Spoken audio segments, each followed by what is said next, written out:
tous, aujourd'hui nous allons parler de The Foreigner de Martin Campbell avec Jackie Chan, Pierce Brosnan et Cathy Leung. Alors, petit pitch de rigueur, Kwan est un restaurateur chinois installé à Londres. Lors d'un attentat, il perd sa fille et il ne va avoir de cesse que de retrouver les commanditaires de cet attentat, quitte à se frotter à des politiciens sans scrupules. Alors, Jackie Chan contre l'IRA. Est-ce que tu crois qu'ils l'ont fait? Est-ce que tu crois qu'ils l'ont fait? Tu crois qu'ils l'ont fait? Si, ils l'ont fait. Et le plus drôle, c'est que c'est bien. Bah oui, désolé, c'est un bon film. Alors, je suis désolé pour les gens qui n'auront pas l'occasion de le voir, parce que le film a été très mal distribué. Moi, j'ai vu une salle sur Paris Intramuros, et puis 2 salles en proche banlieue, et that's it pour ce film, qui a priori est un film qui devrait être un peu mieux distribué, ne serait-ce qu'au vu de son casting, mais bon. J'y reviendrai à la fin, parce que je crois connaître la raison, mais... Donc oui, c'est un bon film, bah oui, désolé. Alors, Martin Campbell, c'est un cinéaste que j'ai toujours apprécié. C'est quelqu'un qui peut être inégal, hein, il peut être capable même du très mauvais. Il a quand même commis GoldenEye, qui pour tous les puristes de la saga Bond est quand même le pire des films de toute la série. Et en même temps, il a réalisé le meilleur des Bonds pour moi, qui est Casino Royale avec Daniel Craig. Généralement, il est plutôt dans le segment du plutôt bon, avec des films comme Le Masque de Zorro, Absalom 2022, ou encore Hors de contrôle avec Mel Gibson. Donc pas des chefs-d'œuvre, mais des films qui tiennent la route, qui sont bien faits, bien réalisés, bien torchés. Voilà, donc c'est quelqu'un que j'aime bien. On peut pas lui enlever ses talents de directeur, d'acteur, parce que vraiment... c'est paraît-il un vrai maniaque sur les tournages, il tient vraiment à ce que les acteurs donnent le meilleur d'eux-mêmes. Ça n'a d'ailleurs pas plu à l'époque à Daniel Craig pour Casino Royale, qui ne l'a pas reconduit pour réaliser la suite. Il a préféré faire recruter un de ses potes personnels, Mark Foster. Bien mal lui en a pris.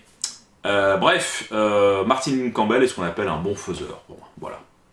Alors, certains verront de grosses similitudes entre le scénario de The Foreigner et celui de Hors de contrôle avec Mel Gibson. Bon, il est question d'un père qui perd sa fille dans des circonstances dramatiques et qui va tout faire pour trouver les coupables. Voilà, bon, alors la ressemblance s'arrête là. Parce que là où dans le film avec Mel Gibson, Hors de contrôle, donc le personnage se transforme en véritable machine de guerre au fil de l'avancée du film. Là, Jackie Chan, il reste dans une palette qui est celle de la douleur, de l'obstination, ce qui est une approche assez différente, quoi. Le personnage reste sur des rails qui sont les rails d'un type qui a tout perdu, qui a plus rien à perdre, quoi. Et justement, tout ce qui lui reste, c'est sa quête de vérité, et puis accessoirement sa vengeance. Mais il n'y a pas ce côté hargneux. Oui, le personnage de Jackie Chan travaille en plus une sacrée dose de culpabilité, puisqu'il a déjà perdu 2 filles dans des circonstances atroces. Elles ont été violées et tuées par des pirates thaïlandais alors que la famille essayait de fuir le Vietnam. Et là, effectivement, quand il perd sa dernière fille, il a plus rien à perdre. Et c'est vrai qu'il arrive... Jackie Chan arrive à jouer l'indicible, quoi. Je pensais pas que ce comédien arriverait à faire ça, mais il y a des plans sur son visage, il y a des regards où vraiment on le sent vide, complètement détruit de l'intérieur. Chapeau, parce que moi Jackie Chan c'était l'amuseur public, l'expert en arts martiaux. Alors, à aucun moment j'ai cru qu'il pourrait nous offrir une prestation de ce niveau-là, donc bravo. Bon, face à lui, Pierce Brosnan dans le rôle du méchant ne démérite pas, il est vraiment impérial, dans un rôle ambigu, politicien qui doit gérer un petit peu les affaires internes entre membres de l'ex-IRA, mais qui est pas clair non plus, je vous en dirai pas plus pour pas vous gâcher la surprise, mais voilà, qui est un peu tordu lui-même.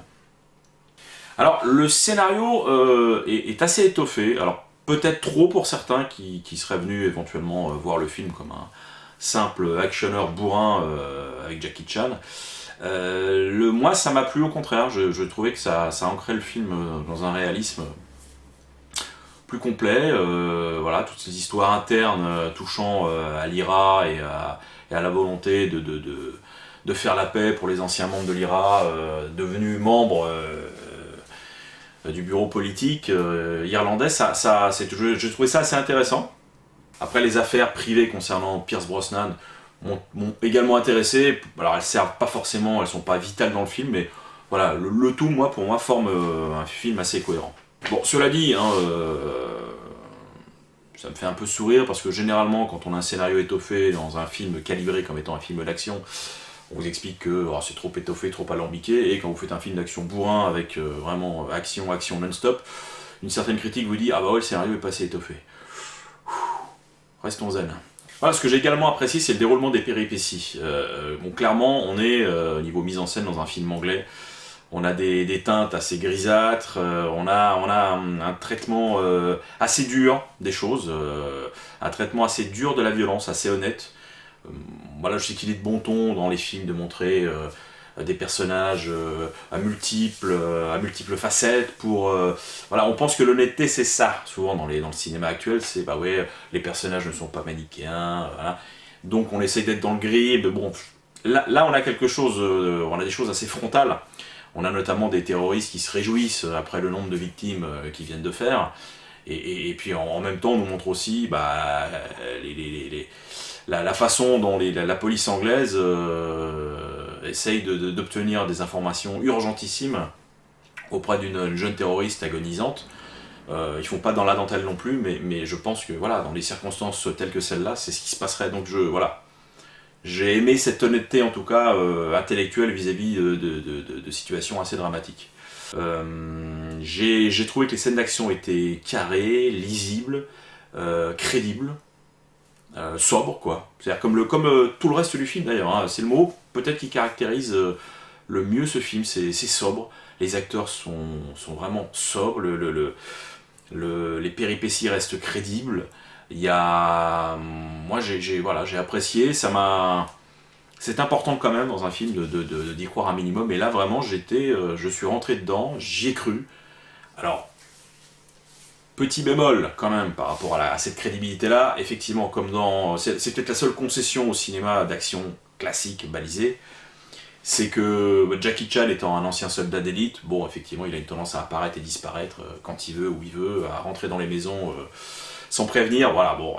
Alors effectivement, maintenant le fait d'avoir affaire à un personnage ancien membre des forces spéciales permet aux cinéastes de ne même plus tourner les scènes d'explication, voilà, on fait du cut et on passe d'une scène à l'autre sans expliquer le pourquoi du comment. Bon, je crois qu'on commence malheureusement à s'habituer, mais c'est comme ça. Enfin bref, voilà, c'est le seul petit bémol qui a pu me gêner dans le film, mais voilà, dans la globalité, j'ai vu un vrai bon film et je suis sorti de là très satisfait.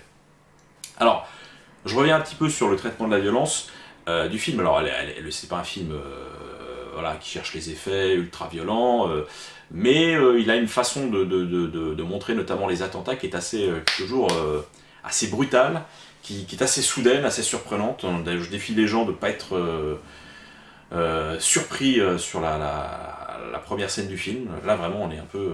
ouais, on se prend une petite claque quand même. Et puis concernant ces scènes d'attentats, bon, je crois comprendre pourquoi le film a été très très mal distribué à Paris, enfin en France même, c'est parce qu'il parle de terrorisme, voilà. D'une façon indirecte certes, mais il parle de terrorisme. Et malheureusement, j'ai l'impression qu'en France, dès qu'on aborde ce sujet, contrairement aux Américains qui savent aborder des sujets d'actualité ultra brûlantes parfois, voir les films d'Oliver Stone, enfin voilà, ils n'ont pas peur de scolter une réalité récente. Nous, on a un problème avec ça, on a peur. Dernière victime en date, c'était un film, alors qu'il valait pas tripette, c'était Bastille Day, je crois, avec Idriss Elba, qui était pas bon, mais qui parlait d'attentats qui avaient lieu dans la capitale en plus. Donc là, pareil, il a été même, sa sortie a été suspendue, je crois. Il est resté à l'affiche une semaine et on l'a retrouvé dans les bacs en DVD 3 mois plus tard. Là, j'ai peur que la distribution calamiteuse du film soit liée à ce sujet un peu brûlant. Bon, c'est dommage, mais c'est comme ça. Tant qu'on ne nous prendra pas pour des adultes responsables, on aura ce genre de problématique en France. Bon, vous avez compris, j'ai beaucoup aimé The Foreigner, c'est une bonne surprise. J'y allais peut-être en n'y attendant pas grand-chose, et au final, j'ai vu un bon film d'action, intelligent, bien joué, bien mis en scène, sobre. Le climax du film, quand même, a lieu dans un appartement, quoi. Voilà, on n'est pas dans une escalade pyrotechnique. On y croit, du coup, on y croit, et il y a de l'émotion, et cette émotion, elle passe par Jackie Chan, et je trouve qu'il est voilà, dans un rôle quasi mutique. Vraiment, il arrive à faire passer une palette d'émotions assez impressionnante. Bon, vous avez compris, j'ai beaucoup aimé The Foreigner, donc bah écoutez, attendez sa sortie prochaine en vidéo, ou patientez, on l'aura peut-être sur Netflix un jour, mais en tout cas, j'ai vu un très bon film. Merci à vous, n'hésitez pas à me faire vos petits commentaires, et puis surtout, continuez à aller au ciné. Merci.